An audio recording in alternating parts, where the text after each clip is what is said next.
STC 9200 est un contrôleur 3 en 1 généralement utilisé dans les grands congélateurs. Il existe 2 versions avec un codage différent, mais la même fonction. Avec 2 thermistances et 3 relais de sortie, il contrôle le compresseur, le dégivreur et le ventilateur de l'évaporateur. Avant de commencer, effectuez le câblage, comme vous le voyez sur l'écran.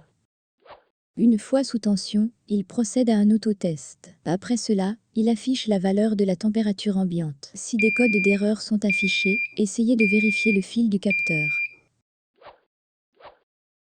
Si la valeur est lisible mais non modifiable, c'est généralement parce que les clés étaient verrouillées. Pour le déverrouiller, appuyez simultanément sur les touches D, O, W, N et UP pendant 10 secondes. Vous verrez apparaître O, F, F indiquant que le verrou est fermé. La section ci-dessus est la première. Ensuite, voyons comment l'utiliser.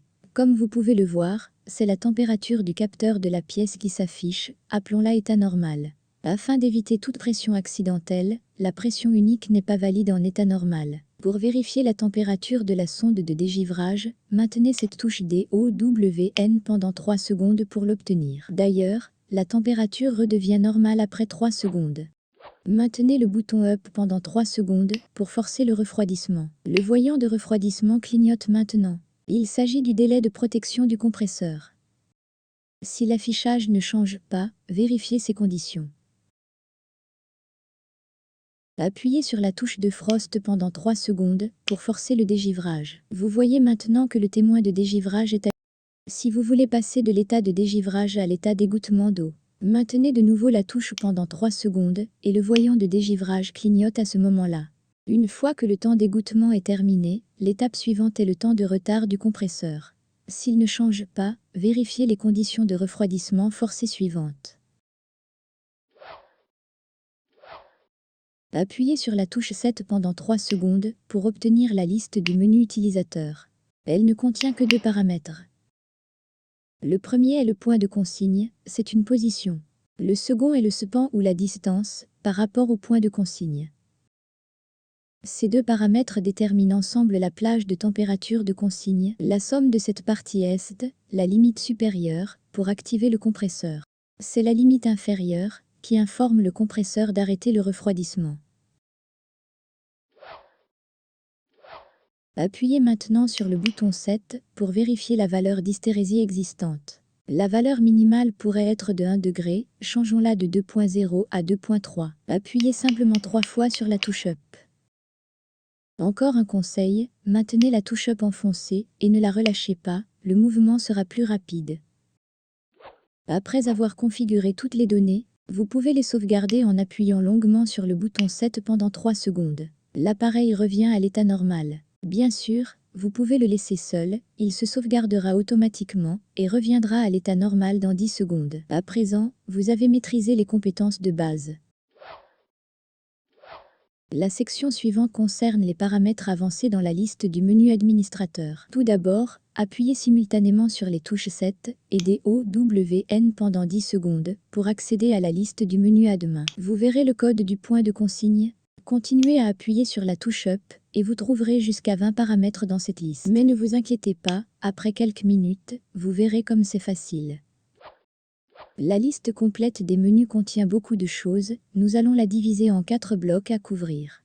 La première partie concerne les paramètres de température. Nous avons mentionné ces 2 paramètres dans la section 2.4, nous ne les répéterons pas ici. Pour éviter les erreurs de réglage de l'utilisateur, vous pouvez définir une marge de sécurité pour limiter le point de consigne. Ceci est la limite supérieure et une autre est la limite inférieure.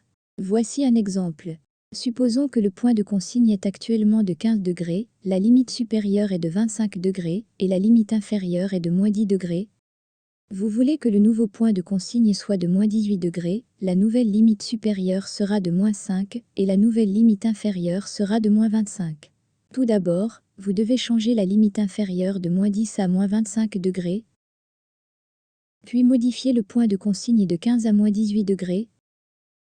Enfin, modifier la limite supérieure de 25 à moins 5 degrés.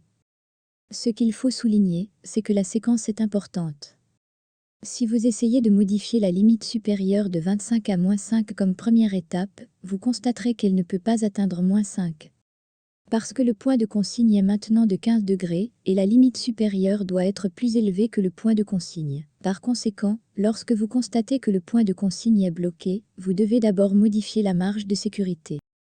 Le dernier est le temps de retard, pour protéger le compresseur, pour éviter les démarrages et arrêts répétés dans un court laps de temps.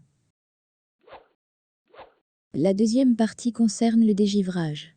Ce contrôleur manipule le dégivrage par des paramètres de temps et de température. Les deux premiers paramètres sont l'intervalle du cycle de dégivrage et le temps de fonctionnement. Le paramètre suivant est la température de la sonde de dégivrage près de l'évaporateur. Une fois cette valeur atteinte, le dégivrage sera dépassé.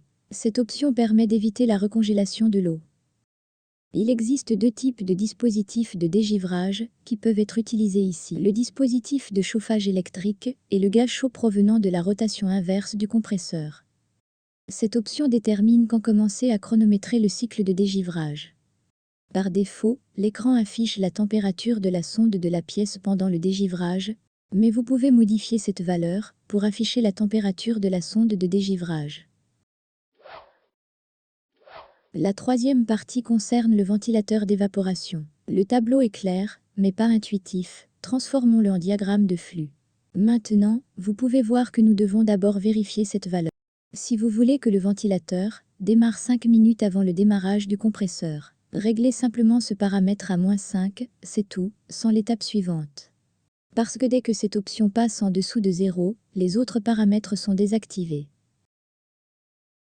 En plus de l'option plutôt que, 3 autres options existent.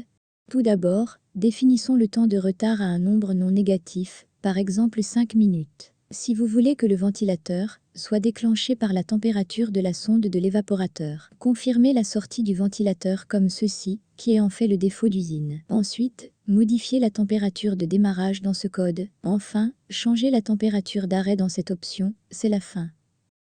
Si vous voulez que le ventilateur fonctionne en continu au-delà de la phase de dégivrage, sélectionnez simplement cette option, aucune autre étape n'est requise. Si vous souhaitez que le ventilateur se mette en marche après le compresseur, réglez cette option en fonction du délai prévu. Enfin, assurez-vous que ce paramètre est le même qu'ici. Ce sont les paramètres de temps pour les 4 ventilateurs. Avant, basé sur la température, 5, et retard.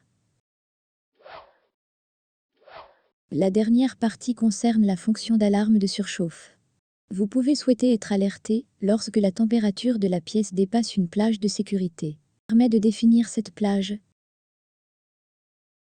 Lorsque vous définissez ces deux paramètres, veuillez garder à l'esprit. La limite supérieure doit être supérieure à la température de démarrage du compresseur, oui, au-dessus de la somme du point de consigne et de l'hystérésie. Et la limite inférieure doit être inférieure au point de consigne.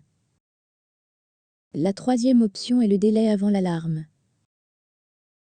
Vous devez définir une marge de sécurité étroite, mais une petite marge entraîne souvent le déclenchement et l'arrêt fréquent des alarmes dans un court laps de temps.